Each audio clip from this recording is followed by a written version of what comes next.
जय श्री राम बंधुओं, स्वागत है आप सभी का अध्यात्म गुरु यूट्यूब चैनल में एक बार फिर।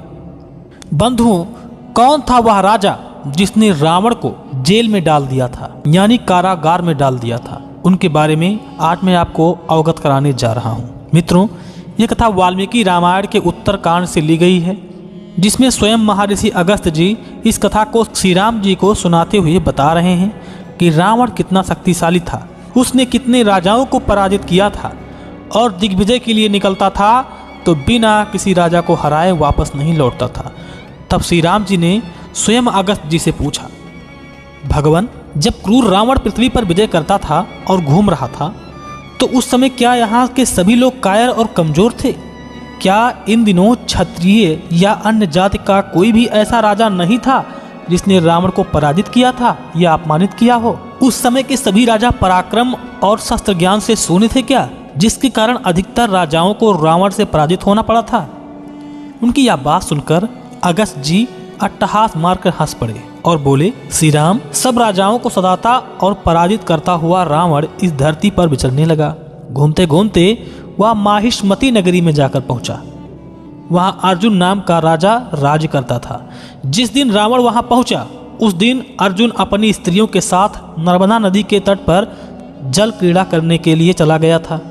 रावण ने राजा के मंत्रियों से पूछा, अर्जुन कहाँ है? मैं रावण हूँ और तुम्हारे राजा से युद्ध करने के लिए आया हूँ। तुम लोग मेरे आने की सूचना उसे दे दो। रावण के ऐसा कहने पर राजा के विद्वान मंत्री ने उसे बताया कि महाराज इस समय राजधानी में नहीं है। यह बात सुनकर रावण वहां से हटकर विंध्यगिरि पर आ गया। उसकी शोभा को देखता हुआ वह नर्मदा के तट पर गया। पुष्पक विमान से उतरकर उसने नर्मदा के जल में डुबकी लगाई और अपने मंत्रियों के साथ उसके तट पर बैठ गया। ये साक्षात गंगा है, ऐसा कहकर उसने नर्मदा की प्रशंसा की और उसके दर्शन से हर्ष का अनुभव करते हुए मंत्रियों से बोला, तुम सब सुख देने वाली इस नर्मदा में स्नान करो। इस महानदी में स्नान करके तुम पाप ताप से मुक्त हो जाओगे। मैं भी आज इसके तट पर महादेव जी को फूलों का उपहार समर्पित करूंगा। रावण के ऐसा कहने पर प्रहस्त, सुक, सारण, महोदर और धूम्राक्ष ने नर्मदा में स्नान किया तथा रावण के शिव पूजन के लिए फूल जुटाने के लिए चले गए। 2 घड़ी में ही उन्होंने वहां के फूलों का पहाड़ सा ढेर लगा दिया। फूल इकट्ठा हो जाने के बाद रावण स्वयं स्नान करने के लिए नर्मदा नदी में उतरा।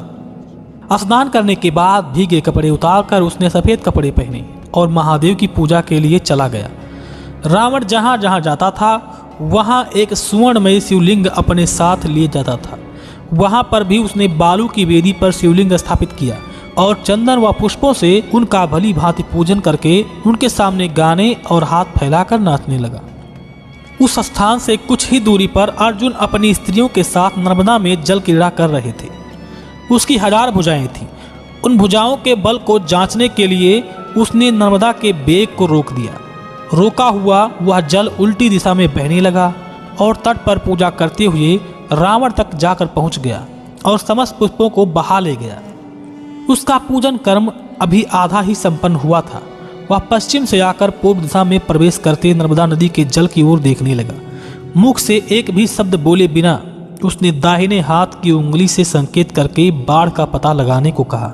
शुक और सारण को आदेश दे दिया। रावण का आदेश पाकर वे दोनों भाई पश्चिम दिशा की ओर चल दिए। आधा योजन जाने पर ही उन्होंने साल के वृक्ष के समान ऊंचे कद के एक पुरुष को अनेक स्त्रियों के साथ जल में क्रीड़ा करते हुए देखा। वह अपनी सहस्त्र भुजाओं से, सहस्त्रों चरणों से पृथ्वी को थामे रखने वाले पर्वत के समान दिखाई दे रहा था। उस परम अद्भुत दृश्य को देखकर सुक और सारण लौट आए और रावण के पास आकर बोले, महाराज, यहाँ से थोड़ी ही दूरी पर एक विशालकाय पुरुष बांध की तरह नर्मदा के जल को रोककर स्त्रियों के साथ क्रीड़ा कर रहा है। उनके मुख से यह वचन सुनकर रावण एकाएक बोल उठा, वही अर्जुन है। ऐसा कहकर वह युद्ध की लालसा से उधर को चल दिया। काजल के समान काला वह बलवान राक्षस कुछ ही देर में नर्मदा के उस भयंकर जलाशय के पास पहुंच गया जहां परम सुंदरी स्त्रियों से घिरा हुआ अर्जुन क्रीड़ारत था। उसे देखते ही रावण के नेत्र लाल हो गए।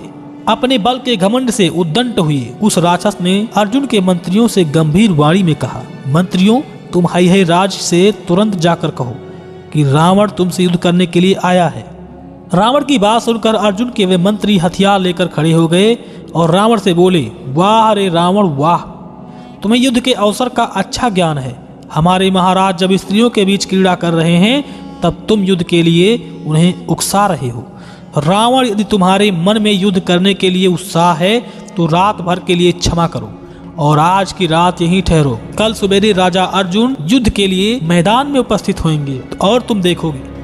और अगर तुम्हें जूझने के लिए ज्यादा जल्दी लगी है तो पहले रणभूमि में हम सबको मार गिराओ, उसके बाद ही महाराज अर्जुन से युद्ध कर पाओगे।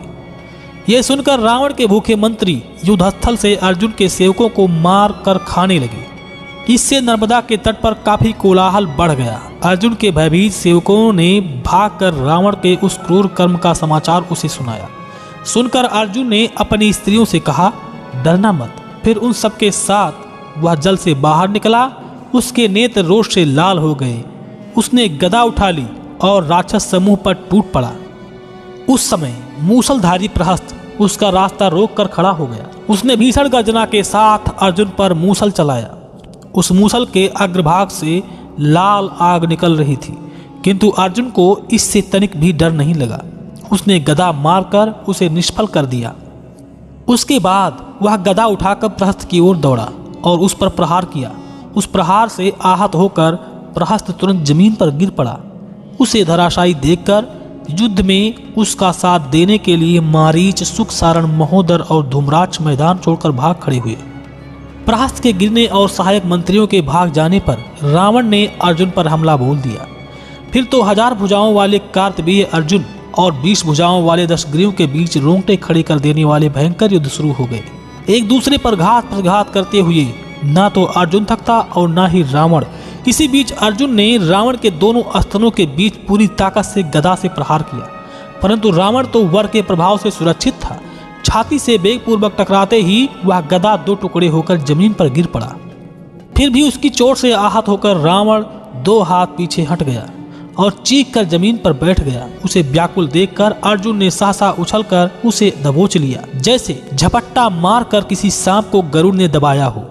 रावण को अपने वश में करके वह हर्ष तिरेक से मेघ के समान बारंबार गर्जना करने लगा। इसके बाद प्रहस्त ने होश संभाला। दशमुख रावण को बंधा हुआ देखकर वह कुपित होकर अर्जुन की ओर दौड़ा, लेकिन अर्जुन ने उसके द्वारा फेंके हुए सभी अस्त्रों को वापस उसी ओर फेंक दिया और बंधे हुए रावण को लेकर अपने नगर में आ गया।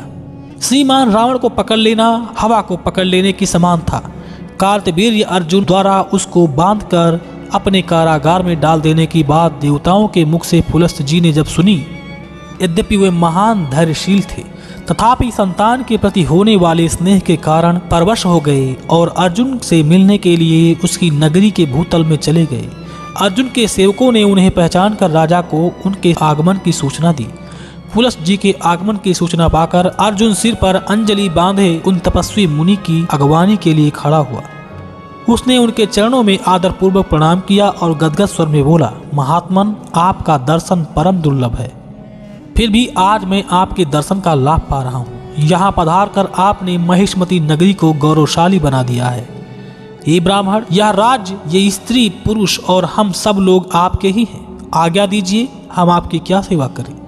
तब पुलस्त जी ने अर्जुन के धर्म अग्नि पुत्रों का कुशल समाचार पूछकर उससे कहा, वीर नरेश, तुम्हारे बल की कहीं सीमा नहीं है, जिसके भय से समुद्र और वायु भी उसकी सेवा में उपस्थित होते हैं। तुमने मेरे उस वीर पौत्र दशग्रीव को बांध कर रख लिया है।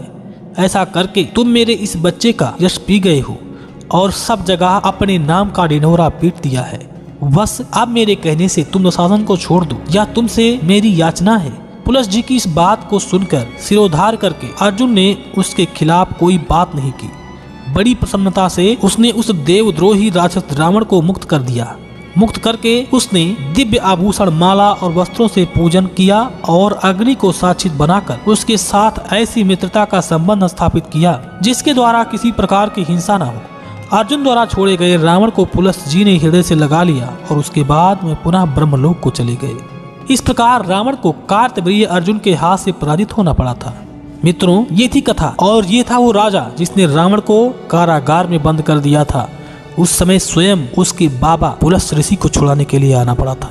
मित्रों, अगर यह वीडियो आपको पसंद आया हो तो कृपया वीडियो को लाइक करें, अपने मित्रों के पास भी शेयर करें और चैनल पर नए हैं तो चैनल को सब्सक्राइब कर लें ताकि आगे आने वाले वीडियो की जानकारी आपको सबसे पहले मिल जाया करे। लेते ही आपसे इजाजत, मिलेंगे फिर ऐसे ही खास जानकारी के साथ। तब तक के लिए जय हिंद, जय भारत।